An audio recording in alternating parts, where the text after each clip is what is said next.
The invitation to the Morgan Foundation's annual gala arrived in an envelope of thick cream-colored paper, gold embossing catching the late afternoon sun. Dr. Catherine Morgan held it between her fingers, considering how something so elegant could feel so much like a declaration of war. "Another one?" Michael asked from the doorway of her office at Boston General, already knowing the answer. Her chief of staff had been with her through every battle in this long, quiet war. "Elizabeth never misses an opportunity," Catherine replied, placing the invitation on her desk next to the latest grant rejection letter from the Morgan Foundation. Especially now. The timing wasn't coincidental. In 3 months, the Morgan Foundation would announce its new director, succeeding Catherine's father, James Morgan, who had led the organization for 4 decades. By all rights, the position should have gone to Catherine. She'd spent her entire career preparing for it, earning her MD, PhD, building a renowned research center, carrying on her father's legacy of innovative medical research. But Elizabeth had other plans. Elizabeth Morgan, Catherine's stepmother, younger than her by 5 years, and the woman who'd spent the last decade systematically dismantling everything Catherine had built. You could skip it, Michael suggested, though they both knew she couldn't, and give her the satisfaction. Catherine shook her head, her dark hair catching the light. At 45, she still carried herself with the same determination that had driven her through medical school, through her residency, through building the Morgan Center for Innovative Medicine from the ground up. "No, I'll be there." Front row, smiling, just like always. Just like she'd smiled at her father's wedding 12 years ago, watching a woman barely older than herself take her mother's place. Just like she'd smiled when Elizabeth had begun reorganizing the foundation's priorities, gradually steering funding away from Catherine's research into regenerative medicine. Just like she'd smiled every time Elizabeth had introduced her at foundation events as James's daughter rather than Dr. Morgan, subtly undermining her professional accomplishments. Besides, Catherine continued, picking up the rejection letter, "I think it's time we stopped playing defense." Michael raised an eyebrow. He'd known Catherine long enough to recognize that tone. "What did you find?" Instead of answering directly, Catherine pulled up a file on her computer. "Do you remember the Winters Institute scandal from 5 years ago? The research center in Seattle? They were shut down after that controversy about misappropriated funds." Catherine nodded. "I've been doing some digging. It seems Elizabeth was on their board of directors at the time. She resigned just 2 weeks before the scandal broke. That's convenient timing." "Very." Catherine's fingers danced across her keyboard, pulling up more documents, and it turns out the Winters Institute had some interesting financial connections to a holding company called Azure Ventures. Michael moved closer, scanning the documents on her screen. "Why does that sound familiar?" "Because Azure Ventures just received a $50 million grant from the Morgan Foundation for innovative medical research infrastructure." Catherine's smile was sharp. "The largest grant in the Foundation's history, approved in a closed-door session last month. And you think Elizabeth is connected to Azure?" "I know she is." Catherine pulled up another document. "Azure Ventures is owned by a shell company, which is owned by another shell company, which is ultimately controlled by a trust registered in the Cayman Islands. A trust that was established by one Elizabeth Pierce, her maiden name, 3 months before she married my father." Michael whistled softly. "That's quite a paper trail. How did you find all this?" "I had help." Catherine glanced at her phone. "Remember Angela Chen from Harvard Medical School? She's a forensic accountant now, specializing in nonprofit fraud. She's been helping me connect the dots." "Catherine," Michael's voice held a note of warning. "If you're right about this, it's serious. The Foundation could face federal investigation. Your father's legacy." "My father's legacy is already being destroyed." Catherine cut in, her voice hard. "Elizabeth has been systematically redirecting Foundation funds away from legitimate research and into her own pockets for years. The question is, what are we going to do about it?" Before Michael could respond, Catherine's phone buzzed. A text from her father. "Need to see you." "Dinner tonight? Important news." Catherine showed the message to Michael. "Want to bet what this is about?" "The directorship?" She nodded. Elizabeth's probably convinced him to announce her appointment early. Try to present it as a fait accompli before anyone can raise questions about Azure Ventures. "What are you going to do?" Catherine stood, gathering her things. I'm going to have dinner with my father, and then I'm going to save his foundation from the woman who's been stealing it piece by piece. The Morgan family mansion stood on 5 acres in Brookline, a Victorian masterpiece that had been in the family for 4 generations. Catherine had grown up here, learned to ride her bike in the circular driveway, done her homework in the library where her father now sat in his wheelchair, looking smaller than she remembered. Katie, he smiled, using her childhood nickname. You look tired. Are you working too hard again? Just busy with the new clinical trials, she said, bending to kiss his cheek. She didn't mention that the trials were being funded by private donors because the Morgan Foundation had rejected her grant application. Again. James, darling, don't start lecturing her about work before she's even sat down. Elizabeth swept into the room, elegant as always in a designer dress that probably cost more than most research assistants made in a month. At 40, she still turned heads, something she'd used to her advantage in navigating Boston's philanthropic circles. Catherine, how lovely to see you. I trust you received the gala invitation. Wouldn't miss it, Catherine replied, matching Elizabeth's tone of artificial warmth. Wonderful. It's going to be quite special this year. Lots of big announcements. James cleared his throat. Actually, that's why I wanted to talk to you, Katie. There are some changes coming at the foundation.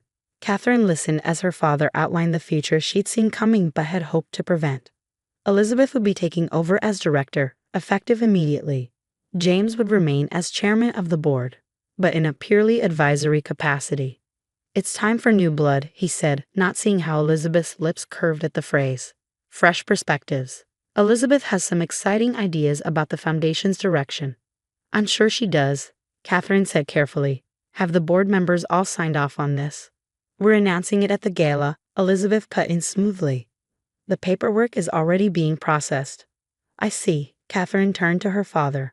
And what about the Azure Ventures grant? Was that one of Elizabeth's exciting new ideas?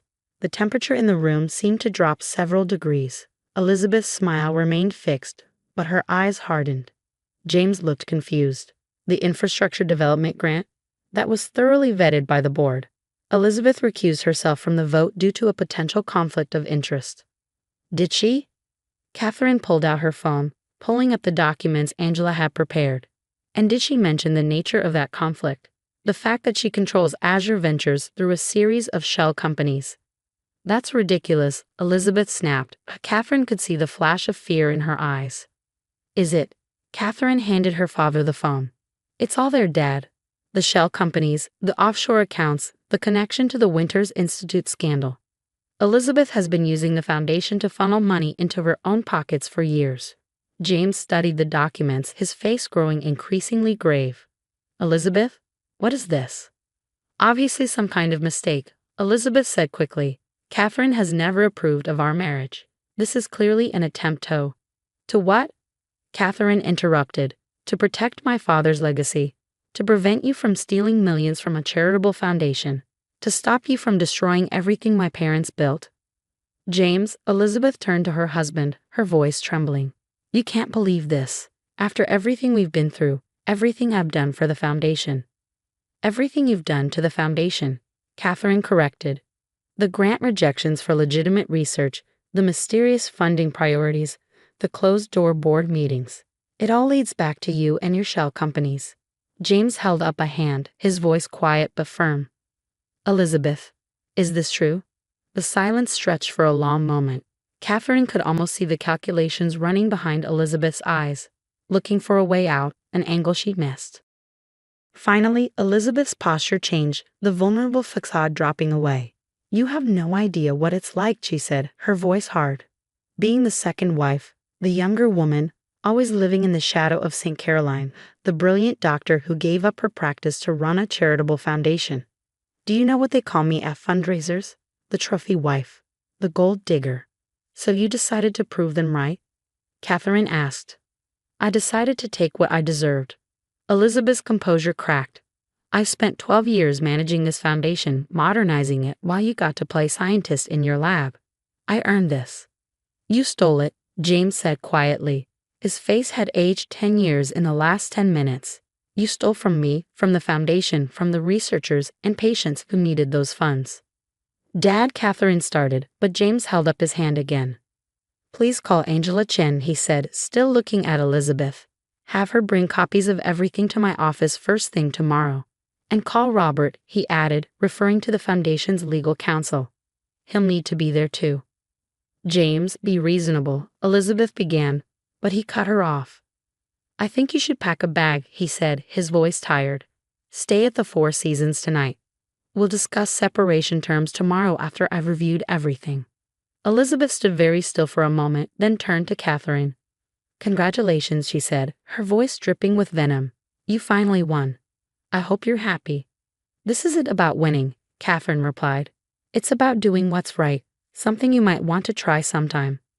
After Elizabeth left, Catherine sat with her father in silence for a long time.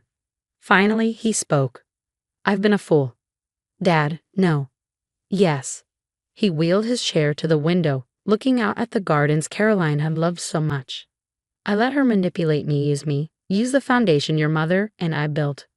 We can fix it, Catherine said, moving to stand beside him. Angela has detailed records of every transaction. We can recover the funds, restructure the board. You'll have to do it, James interrupted. I'm not. I can't be the public face of this. Not anymore. Catherine knelt beside his chair, taking his hand. We'll do it together. The way it should have been all along. The next few months were a whirlwind of legal meetings, financial audits, and carefully worded press releases. The Morgan Foundation's annual gala was postponed indefinitely. Elizabeth fought the divorce proceedings tooth and nail, but faced with the evidence of her financial misconduct, she eventually settled for a fraction of what she hoped to get. The foundation underwent a complete restructuring. James stepped down as chairman but remained on the board. Catherine was appointed director, though she insisted on maintaining her research role at the hospital. 1 year later, Catherine stood at the podium at a much smaller, more intimate foundation event. The room was filled not with society figures and wealthy donors, but with researchers, doctors, and patients who had benefited from the foundation's work. The Morgan Foundation was built on a simple principle, she began, looking out at the assembled faces. That medical research should serve the greater good, not personal profit.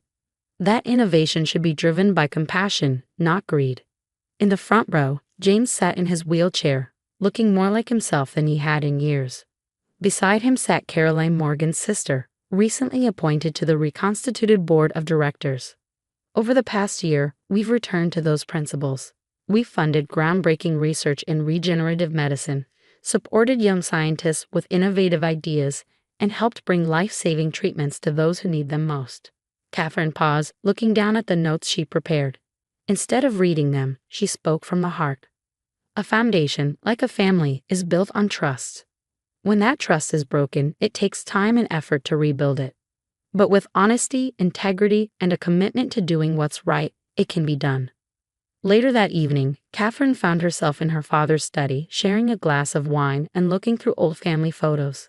Your mother would be proud, James said, holding a picture of Caroline in her doctor's coat. A young Catherine perched on her desk. Of how you handled everything. Of what you've done with the foundation. I learned from the best, Catherine replied. Both of you. And Elizabeth? Have you heard anything? Catherine nodded. She's in Dubai, apparently, working as a financial consultant. She couldn't quite keep the irony out of her voice. I should have seen it, James said quietly. All those years. Dad, stop. Catherine took his hand. You saw what you wanted to see. We all do sometimes. The important thing is being willing to open our eyes to the truth when it matters. They sat in comfortable silence for a while, looking at the photos spread out before them. 3 generations of Morgans, all dedicated to the same mission of helping others through medical research. You know, James said finally, your mother and I had a saying when we first started the foundation. Truth heals. Catherine smiled. I remember. It was on all the old letterhead. Maybe it's time to bring it back. Catherine thought about the past year, the painful revelations, the difficult decisions, the hard work of rebuilding trust. Truth does heal, she agreed, even when it hurts at first. The next morning, Catherine arrived early at her office in the foundation's headquarters. On her desk sat a stack of new grant proposals, promising research that might never have been funded under Elizabeth's leadership. As she began to read, Catherine thought about legacy, not just her father's or her mother's, but the legacy she was now responsible for building. A legacy based not on deception and personal gain, but on truth, integrity, and the fundamental belief that knowledge and compassion could change the world. She picked up her phone and called Michael. Remember that idea we had about expanding the clinical trials program? The one Elizabeth shot down. I think it's time to revisit it. Set up a meeting with the research team. As she hung up, Catherine looked at the foundation's new logo on her wall. The traditional Morgan family crest, updated with their restored motto, Truth Heals. Elizabeth had tried to steal a legacy, but in doing so, she forced them to examine what that legacy truly meant. In the end, the foundation hadn't just survived her betrayal, it had emerged stronger, more focused, more true to its original mission. Sometimes, Catherine reflected, the greatest threats to our foundations, whether professional or personal, force us to rebuild them better than before. The trick is having the courage to face the truth, the wisdom to learn from it, and the strength to use it to heal not just others, but ourselves.